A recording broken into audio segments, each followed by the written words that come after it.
저 솔직히 대학교 가기 전까지만 해도 밤에 잠 안 자고 막 새벽까지 공부하는 거. 특히나 그 다음날 시험 때까지 그 지식을 안고 갈 거라며. 잠도 한숨 안 자고 학교 나오는 애들이 정말로 이해가 가지 않은 적이 있었어요.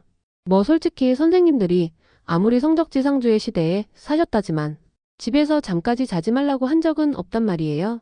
물론 잠을 좀 줄여서라도 공부하라는 선생님들은 많으셨지만요.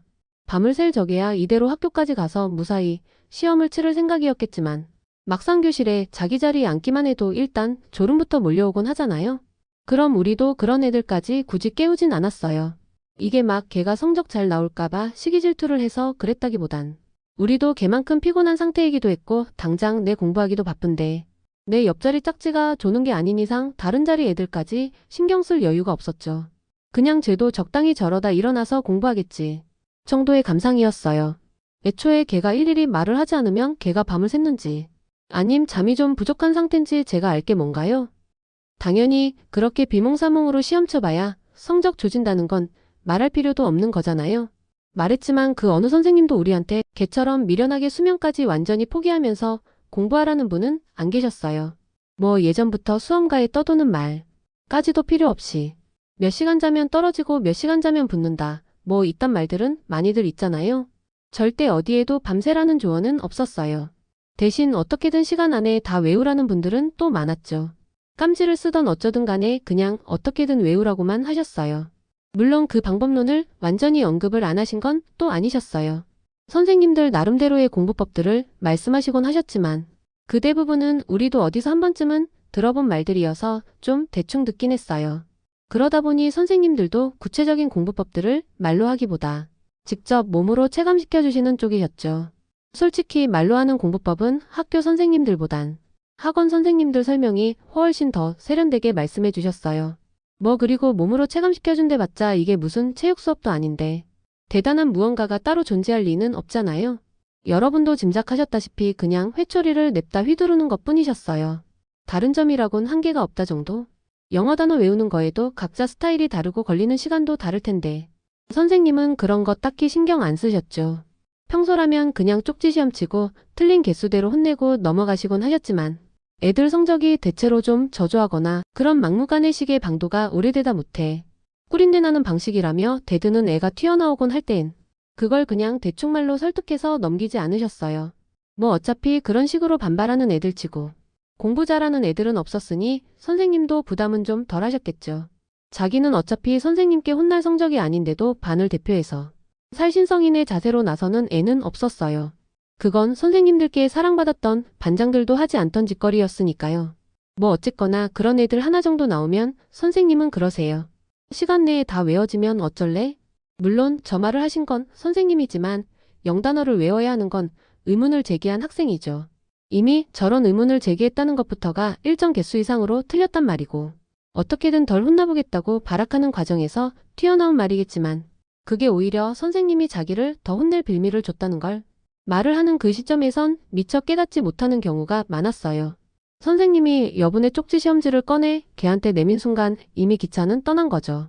솔직히 영단어 쪽지 시험이면 다 푸는데 몇 분 걸리지도 않잖아요. 걔 옆에 혼날 애들이 아무리 많이 깔려있다 손쳐도 걔네들 다 혼내는데 몇 분 단위까지 가지도 않을 거잖아요. 걔들 전부 칠판 받침대 짚고 혼나는 동안 걔는 맨 앞자리에 책상에 쪽지 시험지 놓고 혼자만 다시 시험을 쳐야 했어요. 걔가 쪽지 시험 다시 푼답시고 어정쩡하게 허리 굽히고 있는 와중에도 바로 옆에서는 자기랑 비슷한 수준의 성적 애들이 줄줄이 혼나는 소리에 바짝 쫄아드는 느낌은 어쩔 수 없긴 했어요. 특히나 괜히 쓸데없는 소리 한마디 했다가 자기 몫의 체벌을 다 받은 다음엔 특히나 그랬죠. 자기 자리에 편히 앉아서 시험 볼 적에도 개수를 다 못 채워서 끌려나왔는데 어정쩡하게 서 있는 상태에서 무슨 컨디션이 제대로 나오겠어요? 그나마 방금 전 한번 풀어봤던 문제니까 그나마 아는 단어들은 빠르게 적을 수 있었겠죠. 그리고 다들 그러겠지만 그런 암기 과목 종류는 모르는 것 노려본다고 막 단어 뜻이 떠오른다거나 하지 않잖아요. 그런 점을 알고 계셔서인지 선생님은 걔의 손이 멈춘 순간 냉혹하게 시험지를 걷어가세요. 그러곤 눈으로 대충 훑으신 다음 틀린 개수를 말씀해 주시죠. 걔 눈동자가 절망에 빠져들거나 말거나 선생님은 걔 손목을 잡고 칠판 받침대로 인도하셨어요. 그리고 틀린 개수대로 또 회초리를 휘두르셨죠. 우리도 참 특이했던 게 혼나기 전까지만 해도 도저히 못 버틸 것만 같은 태도여도 막상 체벌이 시작되었다 싶으면 일단 묻지도 따지지도 않고 버텼어요. 걔도 선생님께 손목이 잡혀 끌려가는 와중에는 어설프게 발걸음을 느리게 하는 정도였지만 선생님께 회초리가 딱 와닿는 순간 바로 자세를 바로 하고 진지하게 체벌받는 자세가 되더라고요. 딱히 선생님이 자세 잡으라 어쩌라 말도 안 했었고 무슨 분위기를 잡으신 것도 아니었는데도 그런 걸 보면 그냥 걔의 본능이었던 거죠. 문제는 그렇게 한 번 더 혼났다고 끝이 아니었어요. 선생님은 출석부 사이에서 또 새로운 쪽지 시험지를 꺼내 드신 거죠.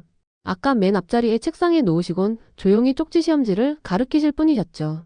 거기서 어설프게 시험을 치지 않는데 봐야 소용없었어요. 그래봐야 빵점 처리되어서 그야말로 전교 꼴찌의 기분을 맛볼 뿐이겠죠. 물론 전교 꼴찌라 한들 영단어 시험에서 빵점을 받지는 않겠지만요. 근데 말했지만서도 암기 시험에서 그저 체벌만 받는다고 성적이 올라갈 린 없잖아요. 아무리 눈치껏 앞자리에 영단어 책을 훔쳐보며 문제 몇 개를 더 풀었다 쳐봐요.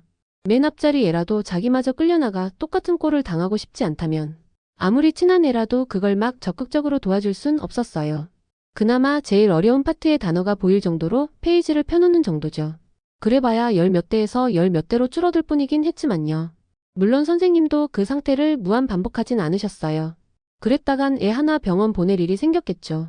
선생님도 걔를 구박하는 척 하시면서 적당히 힌트는 주셨어요.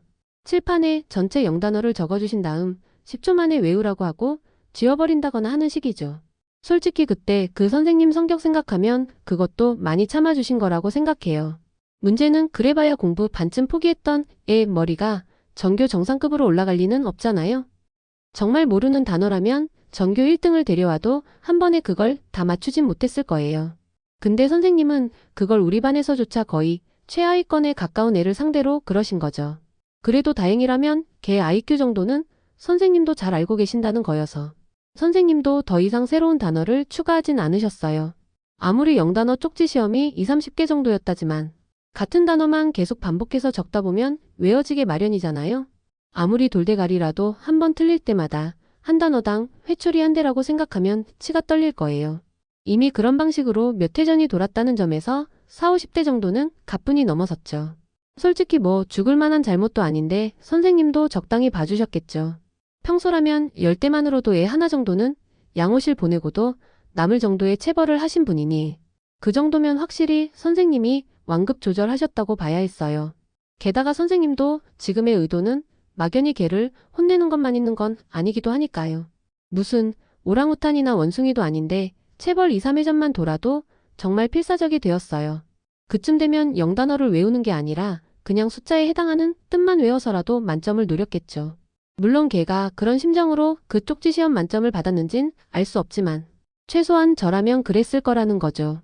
아, 물론 저도 그때 반항을 하지 않았다는 거지 하나도 안 틀려서 혼나지 않은 건 아니었어요. 아무래도 쪽지 시험 때 한 대도 혼나지 않고 넘어가지 않은 날이 흔한 건 아니었으니까요. 뭐 어쨌거나 결국 그 돌대가리도 만점으로 시험을 통과하면 선생님이 그러세요. 너네들이 아무리 시험이 어렵다고 했지만 이런 애들도 노력을 하면 되지 않느냐고요. 그러니까 지금 너네들이 만점을 받지 못했다는 건 다 너네들이 그만한 의지를 가지지 않았다는 방증이고 노력이 부족하다는 말로밖에 보이지 않는다고요. 물론 문맥상으로는 그러니까 너희들의 정신을 일깨우는 의미에서 책상 뒤로 밀어붙이고 1번부터 앞으로 튀어나오라는 말이 나와도 이상하지 않겠지만 이날은 그 정도까진 아니긴 했어요. 혼날 것 다 혼나고 앉아있던 우리가 느낄 억울하다는 심정 이전에 아직도 분필 받침대를 잡고선 겨우 매달려 있는 걔가 감당하지 못했겠죠. 반 전체 체벌인데 걔라고 한들 예외가 될 린 없으니까요. 이런 현상이 꼭 영어 선생님만 그러신 건 아니셨어요. 선생님들은 절대 너희들이 감당하지 못할 분량의 숙제를 내주지 않는다고 하시죠. 그런 점에서 너네들이 감당하지 못한다는 건 말이 되지 않는 거고 단지 노력이 부족할 뿐이라고들 하셨어요. 방금의 사례처럼 아무리 돌대가리라도 어떻게든 몰아붙이니까 해내지 않느냐는 거죠.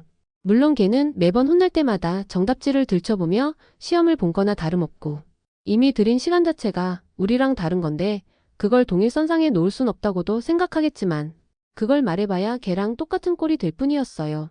쪽지 시험이란 걸 꼭 암기 과목에서만 치는 건 아니었으니까요. 그러다 보니 아무리 성적만을 외치는 담임 선생님들도 우리한테 밤새서까지 공부하라곤 안 하셨어요.